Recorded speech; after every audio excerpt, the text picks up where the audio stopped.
parc Fazao Malfakassa, l'un des beaux parcs du Togo, d'une superficie d'environ 192 000 hectares situé dans la région centrale, va connaître un nouveau visage.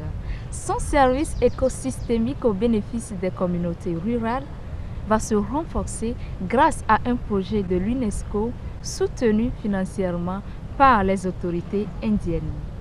Dans ce numéro, nous recevons le directeur du bureau régional de l'UNESCO basé à Abuja, M.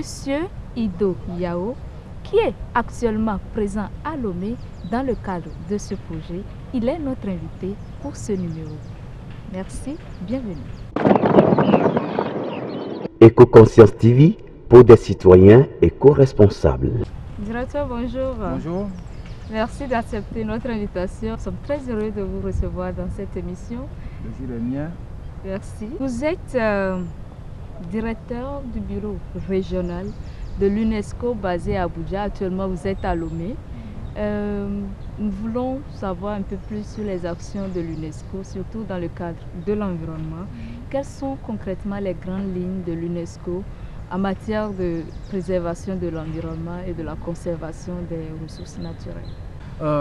Comme vous le savez, le Togo, à l'instar de tous les autres pays membres des Nations Unies, a adhéré aux objectifs du développement durable et a décidé de les mettre en œuvre dans votre pays.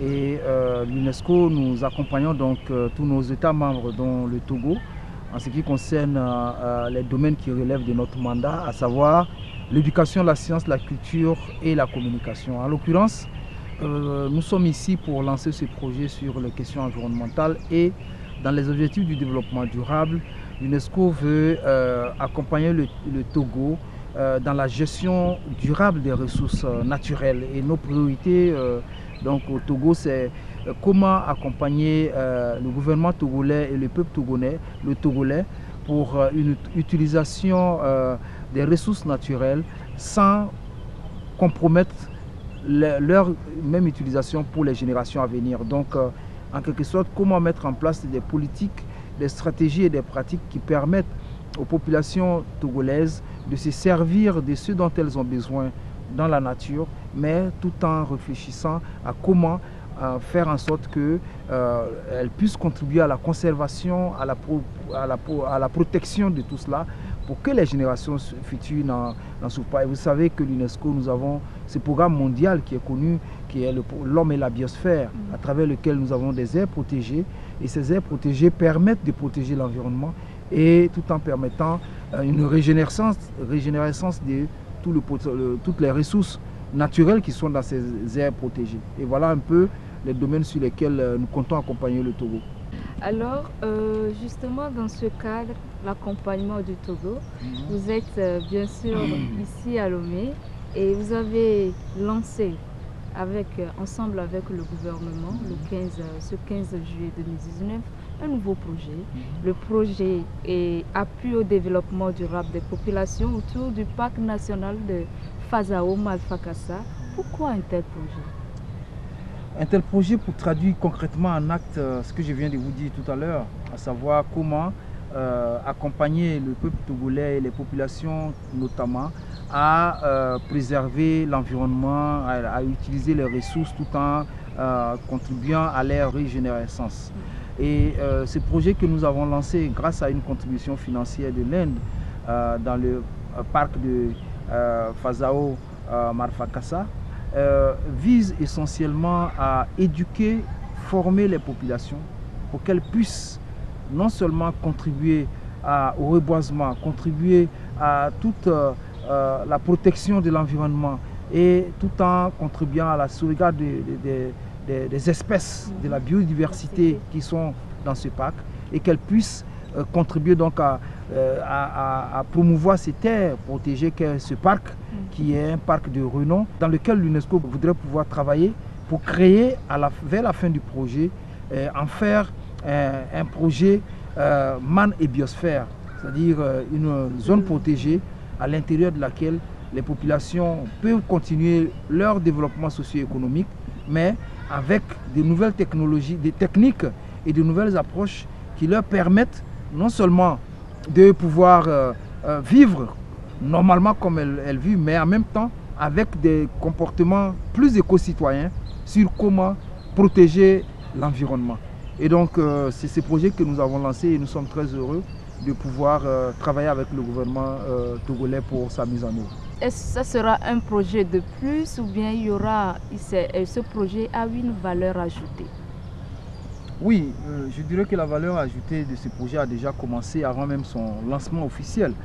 C'est dans le processus d'élaboration. Nous avons pris le soin de veiller à ce que le processus d'élaboration soit très participatif. Nous avons travaillé avec le ministère de l'Environnement et j'en profite pour remercier le ministre de l'Environnement et toute son équipe qui a travaillé depuis plus d'une année avec mes équipes pour concevoir le projet avec une récolte de données sur le terrain qui a permis à nos équipes respectives de travailler ensemble avec les populations à la base et d'identifier les domaines prioritaires auxquels ce projet doit apporter une réponse. Et donc, l'innovation, c'est déjà dans ces modes de formulation du projet. Ensuite, une autre valeur ajoutée de ce projet, ce sera le rôle que vont jouer les communautés dans la zone protégée, dans la mise en œuvre du projet. Elles auront une grande responsabilité en termes d'action et de management du projet. Et nous voulons réellement également faire jouer un rôle majeur aux femmes dans ces projets. Et avant le début de cette interview, vous me parliez également de la question du genre dont nous avons parlé suffisamment hier. Et ça m'amène à aborder en même temps cette question. Comment nous allons faire jouer un rôle d'avant-garde aux femmes dans ces projets? Ça va être une des valeurs ajoutées de ces projets. En ce sens que, et nous allons essayer autant que faire se peut de faire venir davantage de femmes qui sont derrière. Vous savez, dans tous les villages, dans toutes les communautés, nous avons des femmes qui sont des leaders, qui sont connues. Chaque fois qu'il y a un projet, c'est les mêmes qu'on voit. Mais nous allons essayer de faire en sorte que celles qui sont derrière et qu'on n'entend jamais, que nous puissions les valoriser davantage. Et nous allons mettre en place une stratégie pour que toutes les femmes, quelles qu'elles soient dans les communautés, puissent réellement se faire voir. Donc en termes de valeur ajoutée, c'est réellement apporter un plus dans le savoir-faire des populations, dans leur collaboration et leur harmonie avec la nature. Parce que jusque-là, nos parents dans les villages utilisent naturellement tout ce qu'ils trouvent autour d'eux, sans savoir l'importance de pouvoir réellement avoir un dialogue avec la nature qui soit beaucoup plus constructif dans la préservation de l'environnement et dans les besoins à satisfaire de leurs générations futures. Et ça, nous pensons qu'avec ces projets, nous allons y arriver à travers la sensibilisation et la formation. Alors, ce projet, nous voyons que vous ambitionnez créer des emplois verts. Votre ambition n'est pas trop grande de créer 1500 personnes de la pauvreté retirées. C'est-à-dire, le quota, bien l'indication, c'est pas trop ambitieux? Oui, madame, vous avez raison de poser cette question. Mais vous savez, cet indicateur que vous soulignez, c'est davantage un indicateur d'impact qu'un indicateur d'effet. Et en effet, nous ambitionnons cela à terme. Mais il va sans dire que ce n'est pas seulement notre projet qui va permettre de tirer 1500 familles de la pauvreté. C'est la conjugaison de tous les projets qui ont lieu dans la zone. Et il y en a.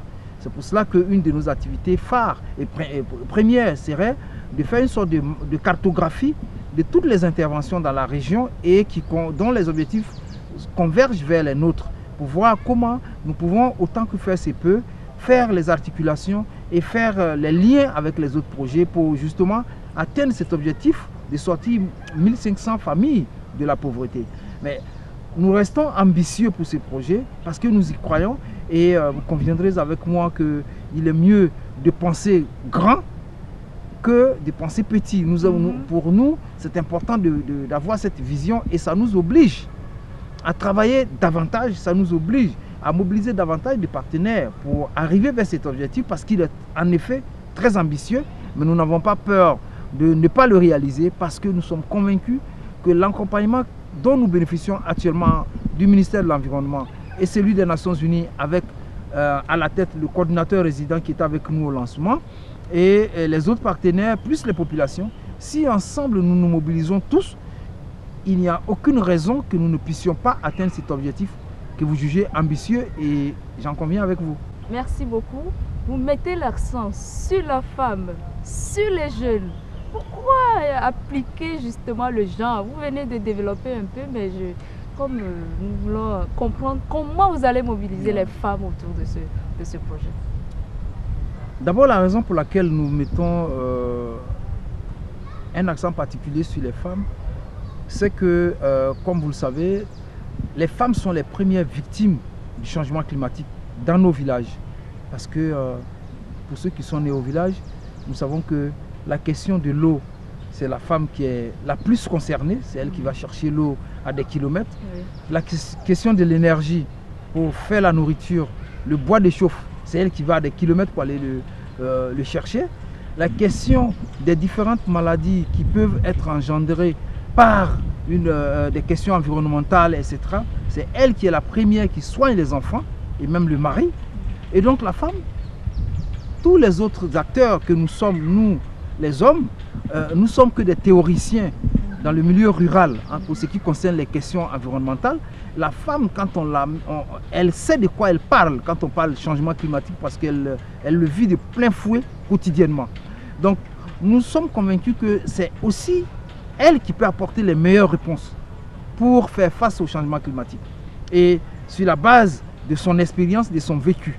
Mais jusque-là, nous estimons que la parole n'est pas suffisamment donnée à la femme pour apporter ces solutions et contribuer à la construction des solutions sur le changement climatique. Et nous voulons que ces projets soient réellement une opportunité pour donner réellement la parole à la femme pour qu'elle puisse apporter ces solutions au changement climatique. Et c'est pour cela que je vous disais tantôt qu'il y a des femmes leaders qui sont très souvent entendues, mais il y en a aussi derrière qu'on n'entend pas assez, qui ont pourtant des solutions. Nous allons veiller à les toucher celles-là pour être sûr que toutes les réponses que les femmes proposent sont recueillies dans notre stratégie. Et cela, une des actions majeures que nous allons, dans le mapping que nous allons faire, dans la cartographie que nous allons faire, c'est de mettre l'accent sur le recensement de toutes les associations et organisations féminines qui interviennent dans la zone, discuter avec les responsables et les membres pour voir et partager suffisamment les objectifs du projet et puis surtout voir comment ces femmes-là peuvent aider à la mise en œuvre du projet pour être sûr qu'on va atteindre les résultats. Vous avez parlé également des jeunes. Des jeunes. Oui, nous allons œuvrer à créer des emplois verts dans la région parce que ce programme que nous avons, il va nous permettre de mettre en œuvre des projets pour sortir les populations de la pauvreté, des projets qui auront été identifiés avec ces populations. Et ces projets, la mise en œuvre de ces projets va demander donc une main-d'œuvre à plusieurs niveaux de qualification et en nombre. Et donc les jeunes qui sont dans la région vont pouvoir contribuer à la mise en œuvre de ces projets. D'une part, mais nous allons veiller à ce que ce soit réellement des emplois, des projets qui respectent l'environnement, donc des projets verts. Et l'autre composante essentielle sur la jeunesse, c'est toute la question de l'intelligence artificielle. Nous voulons que nous allons lancer un concours pour que des jeunes créateurs d'applications basées sur les nouvelles technologies et qui peuvent faire des propositions de création de start-up ou bien d'applications sur les questions d'environnement, la protection de l'environnement, la sauvegarde des espèces, etc. Ces jeunes-là, nous allons les inviter à nous partager leurs propositions et nous allons les soutenir pour que les nouvelles technologies soient également apportées dans les solutions que nous allons mettre en œuvre dans cette zone. Et donc, les jeunes créateurs seront sollicités pour contribuer à la mise en œuvre de ces projets. Et donc, en gros, nous allons non seulement toucher les femmes, mais les jeunes et toutes les populations de la zone. Merci, votre dernier mot, parce que c'est un vrai honneur de vous avoir parmi nous. Merci. Ben, ce que je voulais dire, c'est que vous parliez tout à l'heure de quelle valeur ajoutée. Une des dimensions que nous allons apporter, c'est que c'est un projet ministère sur le secteur de l'environnement des sciences, mais nous allons avoir une composante éducation et communication très forte. Une dimension éducation parce que en matière de changement climatique, il s'agit d'avoir un comportement éco-citoyen pour protéger la nature. Et tout ce qui a trait au changement de comportement et de pratique, c'est par l'éducation qu'on peut avoir des solutions durables. Et donc nous allons travailler avec le ministère de l'Éducation pour voir comment nous pouvons apporter dans le curriculum de formation des jeunes des activités, pas forcément enseignant en classe, mais dans les activités parascolaires où des questions environnementales seront abordées et nous allons être sûrs que des développements éco-citoyens seront développés dans la zone et que les jeunes pourront aller sur les aires protégées, aller voir ce qui se fait dans la préservation de l'environnement. Et je donnais aussi l'exemple de notre projet MAB que nous avons au Nigeria, où nous avons aidé par exemple à creuser, à avoir une rivière dans la localité où il y a des poissons qui sont nourris par les populations elles-mêmes. Et donc les populations, après quelques années, elles se servent de ces poissons pour leur alimentation. Mais toutes ces populations, chaque fois qu'elles pêchent un poisson qui est de petite taille, elles le remettent dans la rivière. Parce qu'elles ont appris, éco-citoyen. Oui, elles ont appris, on leur a appris que mieux vaut les remettre pour qu'ils grandissent et les pêcher plus tard. Et ça, ce n'est pas des pratiques qu'on voit dans les pays de manière naturelle. Mais dans les zones protégées, ça va faire partie des habitudes. Et on a, dans la zone protégée du Nigeria, on a des femmes qui font de l'élevage d'escargots, élevage d'agoutis, tout ce dont elles ont besoin pour leur alimentation est élevé et protégé par ces femmes-là pour pouvoir faire en sorte que la production accompagne la consommation. La chaîne la valeur de la chaîne alimentaire. Exactement, et donc c'est pour cela que nous parlons de changement de nos modes de production et de consommation à travers ces actions-là.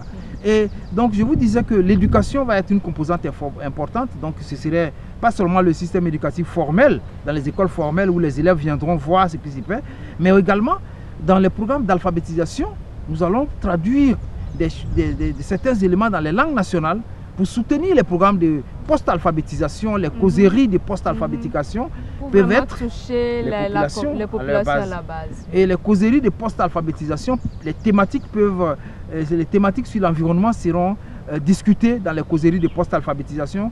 Je dois voir tout à l'heure Madame la ministre de l'Alphabétisation et j'en parlerai. Et enfin, c'est le volet communication. Il est d'une importance capitale pour nous parce qu'il faut communiquer, il faut sensibiliser ces populations sur les questions environnementales et nous voulons le faire dans les langues nationales. Donc les modules seront traduits dans les langues locales et nous pourrons les travailler à travers les radios communautaires pour que les émissions sur l'environnement puissent passer dans les langues. Et cela nécessite des compétences.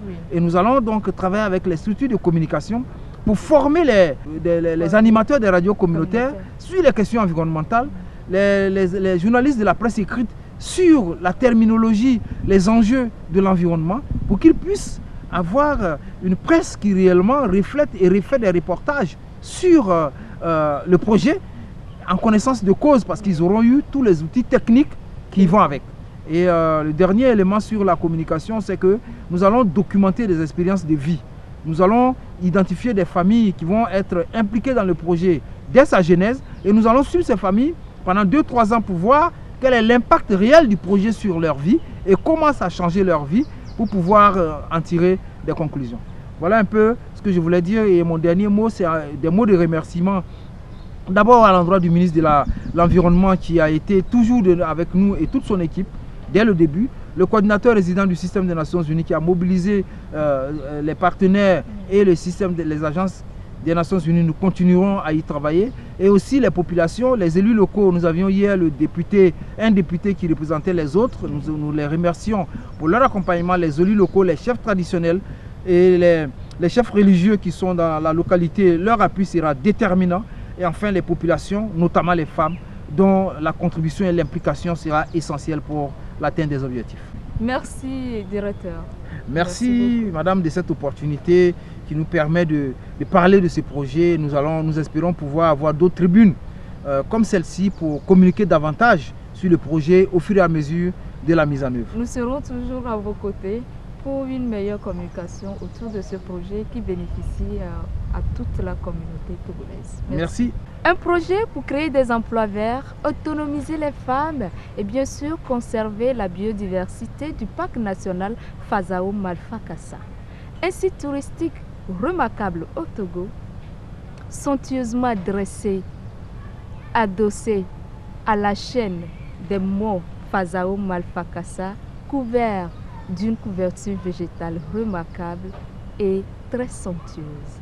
Merci d'avoir suivi cette émission, ce numéro spécial de ce mois et surtout avec notre invité spécial, directeur du bureau régional de l'UNESCO basé à Abuja, qui était avec nous, présent actuellement à Lomé, pour partager avec nous et nous aider à comprendre les grands contours de ce grand projet ambitieux que le Togo vient d'entamer pour le bonheur de ses populations. Merci beaucoup, merci, bisous bisous, restez toujours à notre compagnie pour d'autres découvertes.